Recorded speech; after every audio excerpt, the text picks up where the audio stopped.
안녕하세요, 매 선생입니다. 오늘 두 번째 영상으로 이렇게 여러분들께 또 찾아뵙는데요.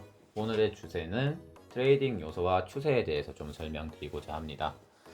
오늘의 강의 목차는 트레이딩 요소, 추세, 추세 전환에 대해서 여러분들께 설명을 드리고자 하고, 이 트레이딩 요소를 좀 설명을 드리는 이유는 여러분들이 이제 트레이딩을 함에 있어서 어떤 트레이딩에는 어떤 요소가 있고, 이제 트레이딩을 하기 전에는 하기 위해서 어떤 준비를 해야 되는지에 대해서 좀 설명을 드리고 싶어서 이 주제를 좀 들고 왔어요. 이 트레이딩이라고 하는 것은 이제 결국에는 이제 매수를 하고 매도를 하면서 차익을 통해서 수익을 얻는 행위를 의미하잖아요. 그러면 이 트레이딩에도 이제 구성 요소가 있을 거란 말이죠. 제가 생각하는 이 트레이딩의 구성 요소는 총 세 가지가 있는데, 먼저 차트의 분석이에요.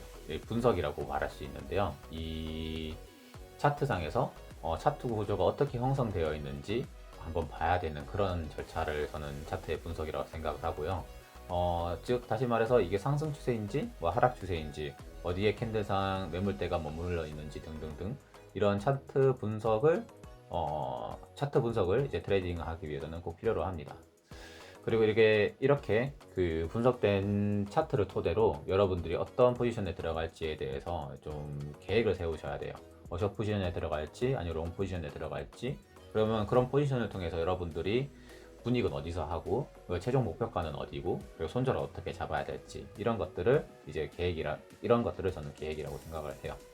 그래서 이제 분석과 이제 계획을 통해서 이제 여러분들은 이제 트레이딩 셋업을 할 수 있게 되는데요.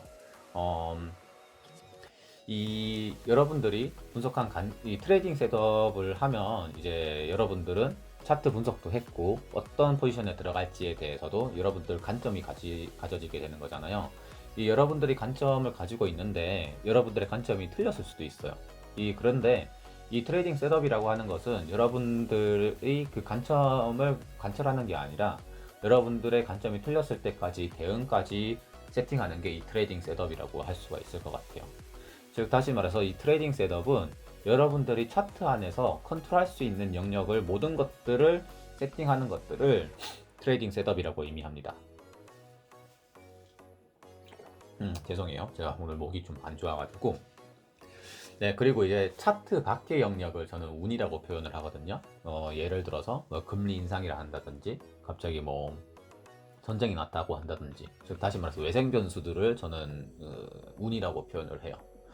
뭐 물론 이제 차트상에서 이런 운적인 영역도 외생 변수들도 이제 표시가 된다고 하지만, 저는 제가 차트가 보고 있던 시점 안에서 그런 것들을 고려하지 못하는 그런 변수들이라면은 다 운이라는 영역에 집어넣게 됩니다. 그래서 사실은 여러분들께 이 트레이딩의 요소를 말씀드리려고 했던 주된 목적은 트레이딩 셋업을 꼭 하셨으면 좋겠다라는 말씀을 드리기 위해서예요. 이 트레이딩 셋업이라고 하는 것이 여러분들의 그 몸에 체화가 돼야지만 실질적으로 내동을 하지 않고 이제 본격적인 트레이딩을 하실 수 있다고 생각하거든요. 그래서 여러분들은 이제 트레이딩에 앞서서 차트 구조에 대한 분석을 하시고, 그리고 이제 진입하려고 하는 포지션에 대한 계획을 꼭 세우셔가지고 트레이딩 셋업을 꼭 하셔서 이제 매매에 임하시면 좋겠다는 생각에 이 주제를 좀 가지고 왔습니다. 네, 조금 잔소리가 된 것 같아서 좀 지겨우셨을 텐데요. 이제 다음 두 번째 주제로 한번 넘어가 보도록 할게요.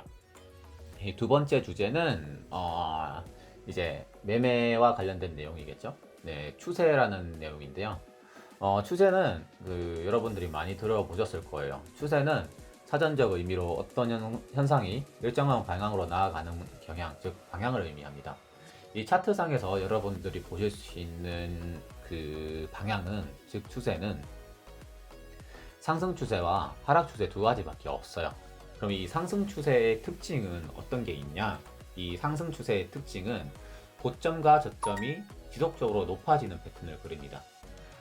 그림으로 조금 더 도식을 한번 해보자면, 이런 상승 추세가 있었을 때 절대로 이 캔들은 한 방향으로 움직이지 않습니다.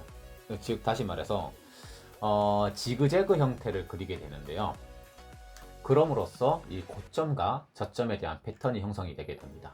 즉 다시 말해서 이 상승 추세 안에서는 저점 2가 저점 1보다 높아지게 되고 고점 3이 고점 2보다 높아지게 되며 고점 2가 고점 1보다 높아지게 되는 이런 그림이 그려지게 돼요. 반대로 이 하락 추세는 고점과 저점이 지속적으로 낮아지는 패턴을 그리게 되는 거예요. 도식화를 하자면 이런 그림이 그려지게 되겠죠.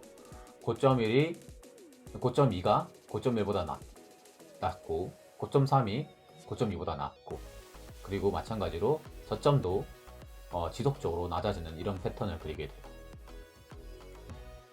여기까지가 이제 추세의 개념에 대한 내용이었고, 이 추세 전환을 여러분들은 포착을 하실 수가 있어야 돼요. 이 추세 전환은 어떻게 포착을 하시면 되느냐? 추세 전환은 이 앞서서 말씀드렸던 상승 추세와 하락 추세의 특징이 깨졌을 때를 이제 추세 전환을 조금 의심을 하셔야 되거든요. 이거를 조금 그림으로 설명을 드리게 되자면, 이런 추세 전환이라고 하는 거에 대해서 그림으로 좀 보여드리고자 하는데요. 트레이딩 뷰에서 좀 보여드릴게요. 이런 하락 추세가 있다고 했을 때, 하락 추세의 특징은 저점과 고점이 점점 낮아지는 그런 특징을 보인다고 했잖아요.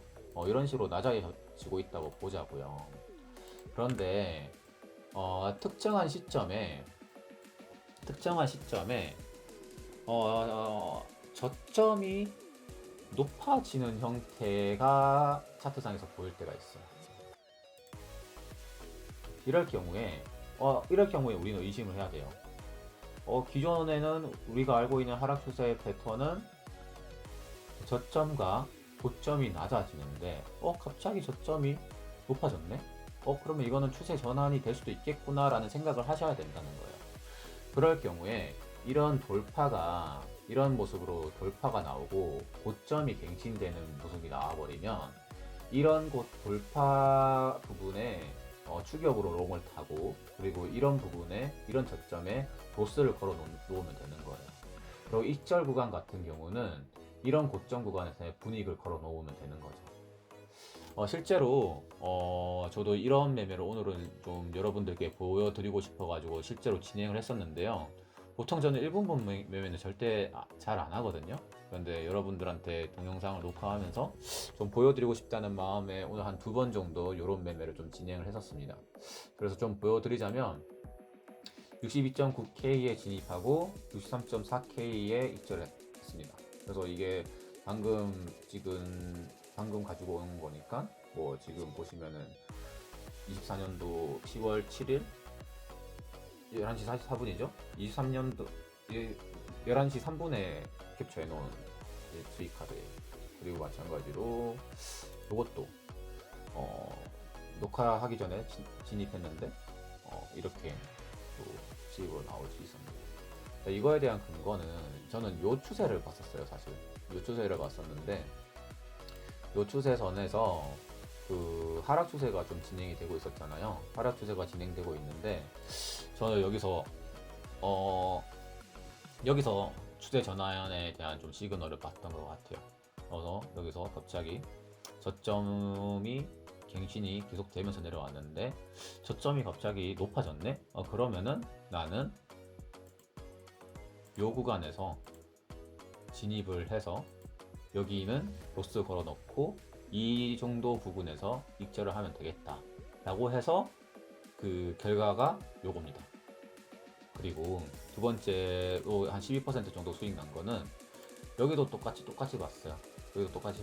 여기도 한 요 정도로 봤는데 여기서도 추세가 이렇게 하락 추세로 내려오고 있는데 여기랑 보니까 고점이 갱신됐더라고요. 그래서 한 이 정도 구간을 돌파를 해준다면 나는 여기에 로스트를 잡고 이번에 좀 욕심부려서 한 요 정도까지 봐야 되겠다라는 생각을 했어요. 그래서 그 결과가 이런 모습입니다. 물론 추세 전환을 포착을 해서 매매를 하는 방식만 있는 건 아니에요. 추세 결대로 매매를 하는 방식도 있습니다. 추세 결대로 매매하는 방식은 있는데 눌림에 롱을 치는 눌림에 추세대로 포지션을 타는 그런 방식인 거거든요. 예를 들어서 이 구간에서도 한번 볼 수는 있겠네요. 요 정도 한 요 정도 뭐 추세선을 대략적으로 뭐 그어 놓는다고 치면은 저점, 고점, 그리고 예를 들어서 한 이 정도가 깨진다고 하면은 저점이 갱신되는 구간이니까 나는 이전 지지 구간이었던 여기까지 숏 포지션을 끌고 가보겠다. 대신 로스는 여기 걸겠다. 이런 식으로도 이제 추세를 가지고 이제 포지션에 들어갈 수는 있습니다. 저는 단순히 이런 추세선을 가지고는 사실은 매매를 잘 하진 않아요. 이 추세선이라고 하는 게 단순 추세선 하나만 딱 그어놓고 매매를 하기에는 되게 리스키한 부분이 굉장히 많거든요. 저 같은 경우는 그래서 이 추세와 이제 지지 저항을 메인으로 트레이딩을 하는 트레이더이기 때문에 꼭 추세선은 지지 저항과 함께 봅니다. 그래서 아무래도 여러분들께서는 이제 저의 강의를 한 두 개 정도 들으셨잖아요. 여러분들께 좀 숙제를 드리고자 하는데요. 제가 1강, 2강을 통해서 이제 강의를 한 지지 저항과 추세를 가지고 여러분들께서 최소한 한 10번 정도는 매매를 해보셨으면 좋겠어요. 물론 구간이 안 나오면은 하지 않는 걸 추천을 드리고, 그리고 저는 웬만하면 알트코인은 건드리지 마시고 비트코인으로만 웬만하면 매매를 하는 걸 추천을 드리는데, 가급적이면 그렇게 해서 좀 이 지지저항과 추세를 가지고 매매를 하는 방법을 좀 익히셨으면 좋겠습니다.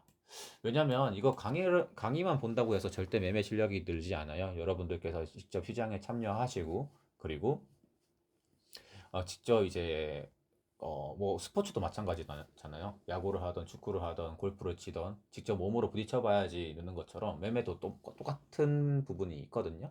그래서 여러분들께서 1, 2강을 통해서 배우신 내용을 토대로 좀 실습을 하셨으면 좋겠습니다. 소액이나마. 너무 무리한 금액으로는 하시지 절대 마시고요. 네, 여기까지가 제가 준비한 전체 2강의 콘텐츠였고, 궁금하신 내용은 언제든지 댓글이나 아니면 제가 텔레그램 방을 링크를 달아놨어요. 여러분들께서 보시고 그 방에 들어오셔서 저랑 뭐 소통하셔도 되고 편하신 방법으로 언제든지 연락 주세요. 네, 감사합니다. 다음번에는 지지저항 말고 더 유익한 내용으로 찾아뵐 거고, 앞으로도 여러분들 트레이딩에 도움될 수 있는 유익한 컨텐츠로 찾아올 수 있도록 하겠습니다. 네, 감사합니다.